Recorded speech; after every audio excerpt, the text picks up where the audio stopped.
Hello, I'm Emily, and today I'm here with the first of my book theory videos. This is Carve the Mark by Veronica Roth.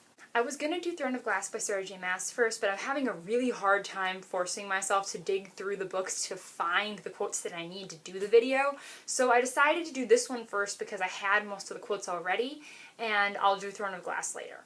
I'll start out with a short explanation of the book and stuff. Carve the Mark is Veronica Roth's second series. She's best known for the Divergent trilogy, which was published, I think the first one was published in 2011. This book is a mix between fantasy and sci-fi. It's sort of the same genre as Star Wars is, where it's sci-fi but at the same time there's magic. It tells the story of these two characters, Akos and Syra, who are from opposite cultures that are clashing on this world named Thuva. Akos and Syra meet when Akos and his brother Ejah are kidnapped by Syra's brother Ryzik because Ryzik wants to use Akos and Ejah's powers to his advantage. Eventually, Akos and Syra are thrown together because Akos' special power, which is called a current gift, sort of cancels out Syra's. And that's sort of a basic idea of what this is about. This is going to be a spoiler-heavy video. I'm filming this with the assumption that anyone watching has read the book and knows what happens, because this is a theory about what the next book will be. I forgot to mention earlier, this is a duology, so this next book is the final book of the series and everything gets tied up. So I'm going to go through and I'm going to give you my theories about what I think is going to happen in the next book, and I'm going to give you textual evidence for it. I'm basically going to cite my sources, and I'm going to pull out actual quotes in the first book to back up my theories as to why I think this is going to happen. Before I get started, I should probably have two disclaimers. The first is that this book has been extremely controversial since even before it came out. I am perfectly aware of the controversies that surround this book, and I know exactly what some people do not like about it. I have read things about this, both stuff that Veronica Roth has written and things by other authors like Sabat Tahir, and I do not think that I'm exactly the right person to level any kind of judgment on the things that they talk about in this book, so I'm not going to discuss that at all. If you have your reservations about this book, I totally understand that, and I don't blame you for it, but I would like it if you were to refrain from flaming on me in the comments if that's how you feel about the book. Thank you, and hopefully that'll work.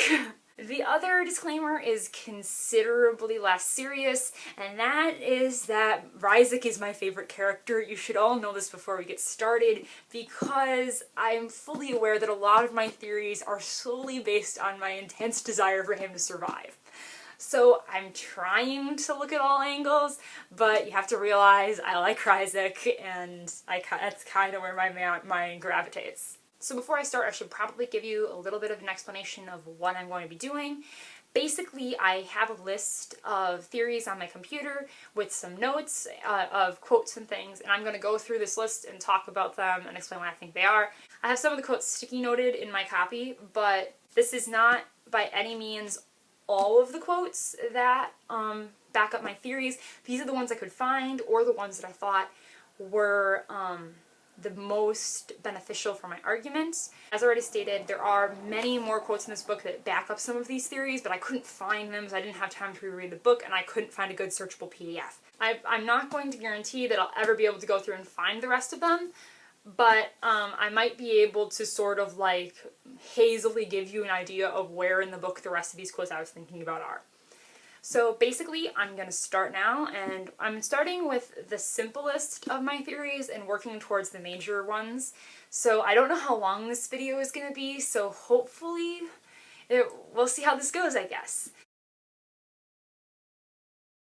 My first theory has no backup information whatsoever because it's really not a theory, it's just a prediction. And that's that I think that the cover of the next book is going to be red. Yes, that's my first theory. I said I was starting with the lame ones, so I am. Why do I think it's going to be red? Honestly, I think it'd look good next to the blue one. That's it.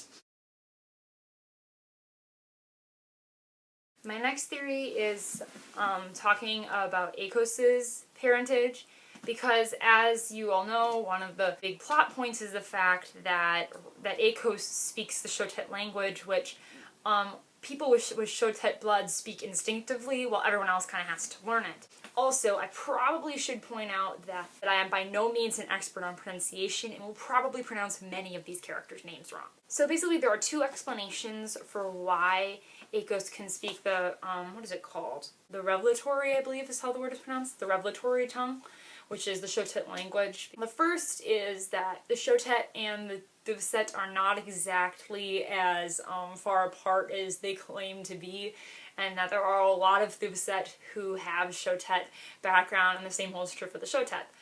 The other explanation is literally that he has more Shotet blood than Eja and Sisi do. The quote I have in here for this is not the only quote where they talk about this, but this is the one I have, is, "Your youngest child, I presume," Vaz said to Osha. "Did you know he speaks Shotet?" I don't speak Shotet," Akos said quickly. "You just did," Vaz said. "So how did the family of Karaseth find itself with a Shotet-blooded son, I wonder?" And then it goes on further down. It says, "Where is your wife?" Osa, Vaz said, turning his attention back to their dad. He turned the current blade in his fist with black tendrils shifted over his skin. "Wished we could ask her if she had a dalliance with the Shotet man, or if she shares our fine ancestry and never saw fit to tell you about it. Surely the Oracle knows how her youngest child came to be fluent in the revelatory tongue." Okay, so basically that pretty much sums up the two big theories about why Akos speaks Shotet. The first is obviously that he's a little bit more Shotet than everybody else is. The other is literally that his father is not his father. That's the theory that I think is a little bit more possible. I mean, of course that leads you to the point that that means both of our characters are like the children of affairs, but I think that the possibility that Akos is a child of anyone other than the man who he thinks is his father is possible. Also, you have to realize this is Sifa Karaseth we're talking about, and if she saw a vision that would suggest that it would be best that she had a child with a Shotet man, she probably would do it without second thought, because that's kind of the character she is. I think that it's a little bit too convenient to suggest that Akos can speak Shotet just because he happened to get a little bit more Shotet background than his siblings did. I think it's far more likely that he doesn't have the same father as they do, and that's why he speaks this language. The next one, I sort of already touched on it a little bit in the last one, but basically you can't trust Sifa Karaseth as far as you can spit. Sifa Karaseth is, for those of you who don't remember, Akos, Eja, and Sisi's mother. She's one of the oracles of Thuve, and she sees the future and everything. Things are a little bit fishy about her from the beginning because as an oracle, she should have known that Vaz and the other Shotet were going to attack her family, and yet she didn't do anything about it. And further on in the book, other things happen that suggest that she also is a lot more given to doing what she believes works for the future than people that she actually cares about. I have a couple quotes about this. This is after they rescue Syra in the end of the book. It's on page 402 if you have the American hardcover. And it says, "You're manipulating me with that," Akos snapped, interrupting something Tika was saying. He didn't care. Sifa was only looking at him. "Put it away. I remember him well enough on my own. After all," he thought, "I'm the one who watched him die, not you." So basically, Sifa is using Akos' memories of his father to sort of twist him into acting in a certain way, and he gets angry at her because he thinks she's manipulating him, which she probably is, because she's very focused on what she believes needs to happen, and she'll do just about anything to make sure it does happen. Later on, she basically admits this to Syra. This is on page 412. "I said, even at the expense of your son. I wasn't sure which son I was referring to, Akos or Eja, maybe both. I am a servant of fate," she says. "I do not have the luxury of partiality." The thought brought a chill to my bones. I understood doing things for the greater good in theory, but in practice I didn't have any interest in it. I had always protected myself, and now I protected Akos when I could. Beyond that, there weren't many things I wasn't willing to cast out of my path. And maybe it meant I was evil, but it was true regardless. "It's not an easy to be a mother and an oracle, or a wife and an oracle," she said, not sounding quite as steady now as she had before. "I have been tempted many times to protect my family at the expense of the greater good, but," she shook her head, "I must stay the course. I must have faith." Now this quote says two things. Number one, it proves that basically Sifa Karaseth believes it is her duty as an oracle to do what is right for the future and not for her family. It also proves that she does have reservations about this, but at the same time she views these reservations as sort of secondary to her position. So I believe that as conflicted as she is about the things she needs to do to bring about the correct future, Sifa Karaseth will ultimately do those things, even if she doesn't quite want to do them, which will be really dangerous now that we have him trying to keep Ryzik alive long enough to have him restore Ejah's memories. This next one I don't actually have any textual evidence for. This one came out of a conversation I was having with my brother, who actually hasn't read this book. I was just talking to him, laying out some of my ideas for this video, and we were discussing Lasmit Noavek, and the fact that we don't actually know what Lasmit's current gift is. I don't know if we know what his wife's is, either Yurla? I can't remember what her name is. But my brother suggested that perhaps Lasmit's power is the ability to bring people back from the dead. He pointed this out because Lasmit's name is very similar to the name Lazarus from the Bible. And Lazarus, for those of you who don't know the Bible, is this friend of Jesus Christ's who dies, and Jesus goes to visit his sisters after he dies, and his sisters tell him, it's like, you know, if you'd been here, he wouldn't have died. And Jesus tells them, it's like, you know, Lazarus is only sleeping. So they go to the tomb, and he tells Lazarus to come out, and Lazarus comes back to life, and that's that. We know that Veronica Roth is a practicing Christian. And actually the original Divergent novel, which I recently reread, is actually way more Christian than is outwardly obvious. Since then, Christianity hasn't been a huge factor in any of her books, but it's still something to think about. And as far as I can remember, I've never known her to use the Bible in that sort of way, but it's possible that that Lasmit's name is literally an allusion to Lazarus, and he can bring people back from the dead. I'm not sure how that would play into him being a villain, but it would possibly grant an avenue for Akos to survive this book.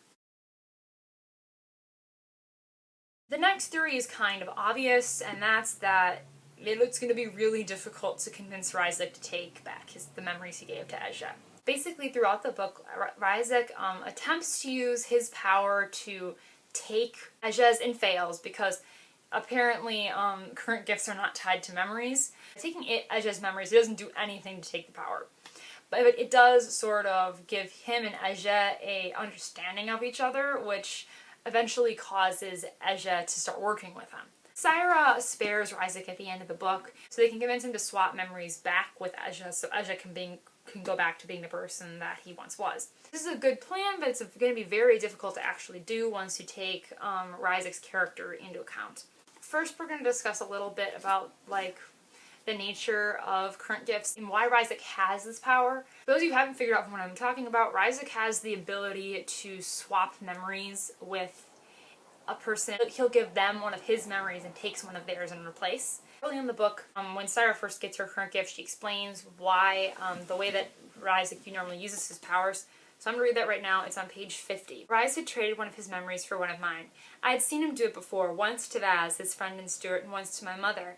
Each time he had come back from a meeting with my father looking like he'd been shredded to pieces. Then he had put a hand on his oldest friend, or on our mother, and a moment later he had stood in dry-eyed, looking stronger than before, and they had looked emptier somehow, like they had lost something. Syra, Ryz said, tears straining his cheeks, it's only fair that we should share this burden. So basically, for the most part, Ryzik uses his power to get bad things out of his head. Yes, he sort of has a strategy with what he's doing with Ejah, but mostly he's giving Ejah his worst memories. I don't remember where it says that, but she does actually point it out somewhere that that's exactly what he's doing. The interesting thing about current gifts is they're not, like, quite static. You aren't, like, born fated a certain current gift. Things that happen to you in your life affect your current gifts. For example, towards the end, it's page 386. I closed my eyes. Ever since I had woken up after the interrogation with shadows on top of my skin instead of beneath it, I had been thinking about Dr. Fadlan's office. How my gift came to be. It seemed like most things in my life tied to Ryzik.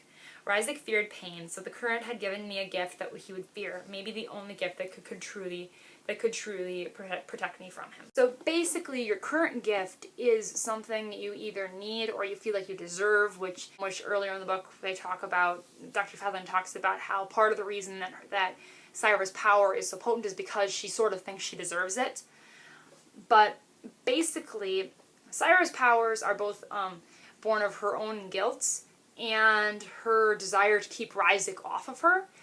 So if you look at it that way, and use that logic, Ryzik's power is a manifestation of his desire to get bad things out of his head.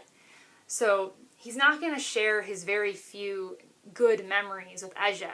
He's going to get rid of the really nasty ones, which means that they're not trying to convince him to let Ezha have his entire self back. They're trying to convince Ryzik to take back all his trauma, which he's unlikely to want to do unless he has a significant character turnaround. And I'm going to assume that Izza's powers don't work this way and that she can't restore Ezha at all and they need Ryzik to do it, though I suppose we don't know a whole lot about Izza's powers. There's a possibility. Also, it is interesting, the contrast between Ryzik and Izza's powers and how they're actually quite similar and how they're basically leaders of the opposite sides. But anyhow, we won't discuss that right now. We also have another problem wrapped up in this, and that is that Ryzik and Ezha probably have switched a bit too many memories at this point.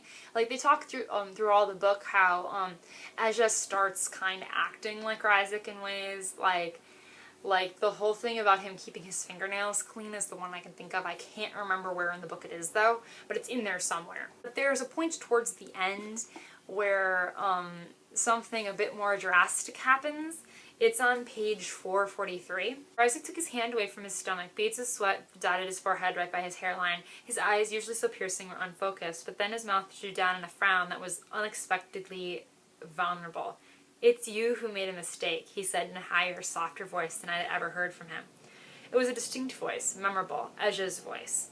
How could both Ryzik and Ezha be living in the same body, surfacing at different times? And on the next page it says, "Ah yes, this is the blade I was waiting for," Ryzik said with a laugh, his natural voice returning. The only way I can think to interpret is that there's literally a piece of Ezha living in Ryzik now, which is really weird actually. Until they manage to get Ryzik to switch memories back, Ryzik and Ezha are both literally two different people at this point. I'm not sure how, which one it would be worse for, because Ezha has the majority of Ryzik's trauma, which can't be good at all. Understatement of the millennium. But I'm not sure if the part of Ryzik he has would be a really nasty evil part of Ryzik, or a really broken part of Ryzik that Ryzik has never shown anyone. I'm actually making this up on the fly. I only just started thinking about this while I was filming. But it'll be interesting to see, because your memories decide who you are. So if Ezha only has these really traumatic memories of Ryzik's, what part of Ryzik does he have? Same holds true for Ezha. Ryzik is trying to see Ezha's visions and take his power, but it also seems like there's a point, I can't remember where the quote is, but he takes basically takes away Ezha's memory of he and Akos' father. So basically, Ryzik trades his father for Ezha's. So therefore, whatever part of Ezha Ryzik has is probably a considerably more stable part of Ezha than the part of Ryzik that Ezha has. So that's going to be really complicated as things goes on, especially since we don't know to what extent these I guess you could say secondary personalities actually control the two characters. Next part is kind of switching gears. We're going to talk a little bit about Sayra. There are two big reveals at the end of the book. One is that Lasmik Noivek is still alive. The other is that Sayra is not Lasmik Noivek's daughter. No direct proof in the book that I can think of, but I'm going to assume that Ylira, that's how her name is pronounced, is both Sayra and Ryzik's mother, partially because I can't see Lasmik keeping Sayra around if she had no relation to the family at all. If they'd found her after she developed her current gift, maybe, but there would have been no way to tell what her current gift was early on. So I'm going to assume that she's at least Ylira's daughter, and that means that she and Ryzik are half-siblings. The thing I want to talk about is Saira's fate, because if you've read the book, you probably remember there are 3 fated families on Thuva. There's the Benesets, the Noveks, and the Karaseths. Basically, the big reveal at the end of the book is obviously that Saira is not a Novek because she's not Lasmith's daughter. The fates of her family travel through the Novik line, which is Lasmith's side of the family. Ryzik is definitely Lasmith's son, so Ryzik has his fate that kind of drives the whole plot. Let's be honest, if anyone's fate drives this thing, it's Ryzik's. My big theory about this is the fact that Saira does not actually have a fate. Saira has like a technical fate in the book, and I'm going to read it to you in a second, but I think that there's something that's a little bit unusual about it that, given light of other things, means that we probably shouldn't put as much stock in it as we probably want to. So it's on the switch between pages 58 and 59. It says, "My father had told me my own fate after my current gift manifested with little ceremony. The second child of the family Noavet will cross the divide. A strange fate for a favored daughter, but only because it was so dull." Now, the divide is the feather grass between the Thuvaset and the Shotet. The Thuvaset and the Shotet don't get along, but it's not that unusual for someone to cross the divide. So, it is, as Saira stated, dull.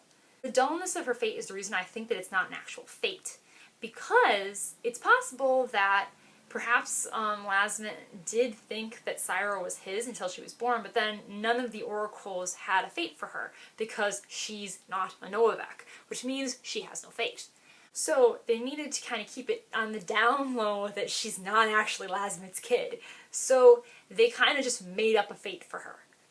And they made something simple like she'll cross the divide, because chances are that might happen anyway. Now that probably wouldn't get in the actual records, but I don't think we've ever seen the actual oracle records of the fates of the family Novak, because Ryzik is utterly terrified of anyone figuring out what his fate is. So he cut off, I don't remember where she says it, but he cut off the I guess TV coverage is the only word I can think of, when the oracles announced everyone's fates. So not only did no one hear Ryzik, no one heard whether or not anyone listed a fate for Saira either.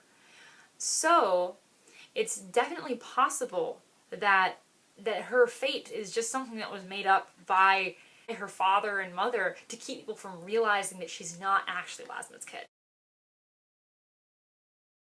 The next theory ties directly into Saira's parentage, and that's that if Saira is not a Novek, Akos can't fulfill his fate by dying for her. Akos' fate reads as follows. It's on page 62. The third child of the family Karaseth, Ryzik read in Earthian, which is the most commonly spoken language in the galaxy, will die in service to the family Novek. Ryzik let the paper drop on the floor. Akos grabbed it so roughly it almost tore. He stayed crouched as he read the words again and again, as if rereading them would change them, as if his death and his service to our family were not preordained. Akos' fate is that he is going to die, and he is going to die serving the family Novak, which is, at least as they assume in the beginning, Ryzik and Saira. Akos eventually, I don't have the exact quote, but Akos eventually comes to terms with his fate by figuring that if he dies for Saira, he'll be okay with that. But if Saira's not a Novak, then dying for her will not fulfill Akos' fate. Now, you have to realize Saira does go by the last name Novak, so theoretically you could argue that she is a Novak in some way, but if it doesn't count for her fate, it probably doesn't count for Akos' either. So that leaves 2 Noveks, Ryzik and Lasmith, that he could possibly die for. I really would like to see him die for Ryzik, because I think that'd be cool. Part because I want Ryzik to live. I think it'll be interesting because it makes things a lot more complicated. Because Akos would be okay with dying for Saira, but he doesn't want to die for Ryzik or Lasmith. So that makes everything more complicated. Sort of on the same line, I don't actually have any quotes for this, but I'm honestly really up in the air about whether or not I think Akos will die. Which is probably not the right way to say it. I do think that Akos will die because that is what his fate is. He has to die in service to the family Novak. That's what's going to happen. But what I'm wondering about is whether or not he will stay dead, because theoretically his heart could stop and they could resuscitate him, and that might count as dying. Or if we have a character who can bring people back from the dead, that could happen. There's more than one way that this could go, which wouldn't end in him being ultimately dead. That said, I think it would be hilarious if he did die and stay dead, because that would mean that for the second time, Veronica Roth will have gotten away with killing a major character, and this time she'll have done it by telling us flat out from the very beginning that the character is going to die in the end, which I think would be really funny. But perhaps that's just me. I spent a lot of time considering the possibility that perhaps Syra is a Beneset, because if she is, then technically what happens at the end of the book could fulfill Ryzik's fate. The reasons I thought this were the fact that Ryzik's fate is to fall to the family Beneset, which everyone kind of assumes means die, but the oracles are very specific when they say that Akos is going to die. They don't say that Akos will fall in the service of the family Novak. They say he's going to die in the service of the family Novak. Ryzik's fate only specifies fall, which doesn't necessarily mean die. Maybe I'm nitpicking this because I want Ryzik to survive, but it's possible. And if you think about it, Ryzik literally falls to Syra at the end of the book, as in literally falls to the ground at her hands. And everyone assumes he's dead, but that's another story. I thought it would be really interesting if there was a way to spin the end of this book so that this technically fulfills Ryzik's fate, which I think could be funny because everyone is so certain that Ryzik's fate means he's going to die that it might take people a really long time to figure out that that fulfills his fate. Okay, so at that point, the memory on this device had died, and now that I've freed things up, I can, finish things. I actually did record the rest of it on a different device, but I can't transfer it because the file is too big, so I'm just going to refilm the end of this, and we're going to go with that.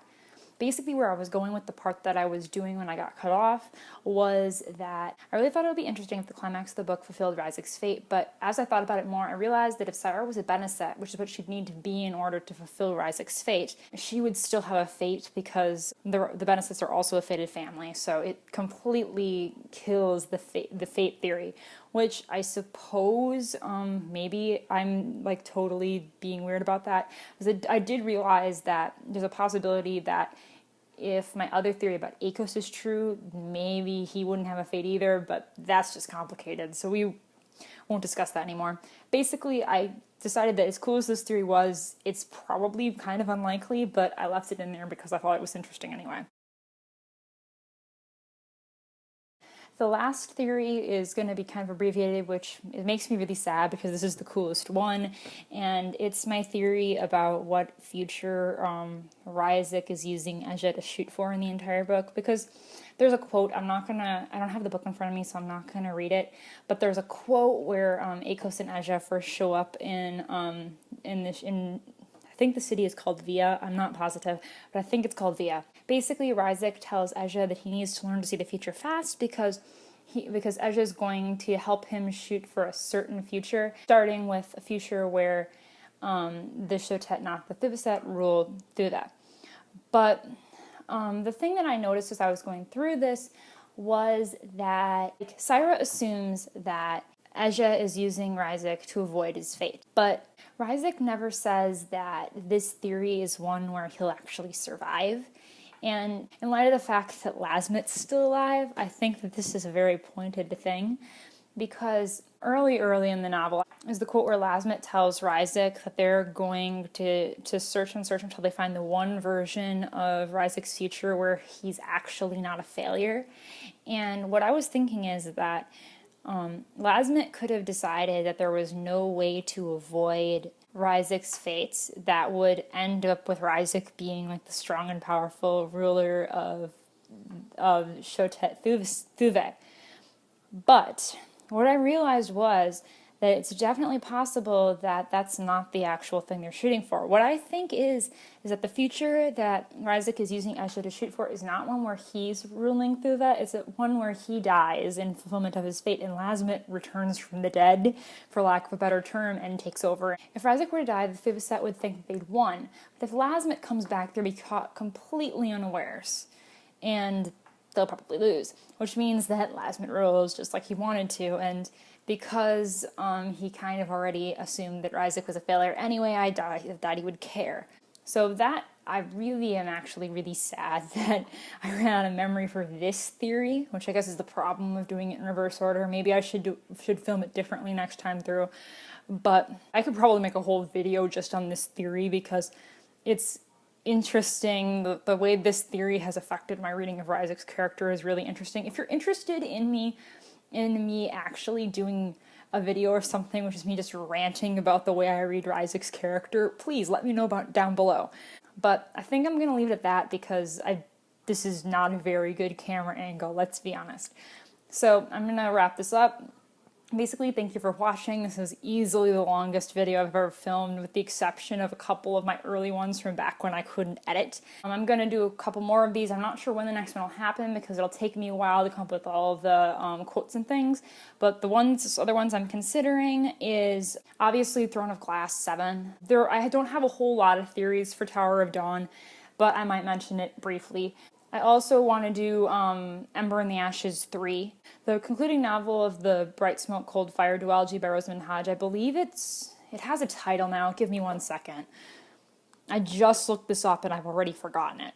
The novel is called Endless Waters, Starless Sky. It took me an unbelievably long time to figure that out, which is a cool title. It doesn't have a cover yet, but we'll wait impatiently. The other one I was thinking about off the top of my head is the second Flame in the Mist novel, because I just finished that. If you have any other suggestions or books that you think that I should do theories for, please list them down below. The stipulation I'm going to put on this right now is that it has to be a book series that's currently coming out. So, like, you couldn't ask me to, like, read The Mortal Instruments and do theories as I go because those books are already out anyway and everyone who is watching has probably read them. You could ask me to read The Dark Artifices and do the last book if you wanted, just for an example.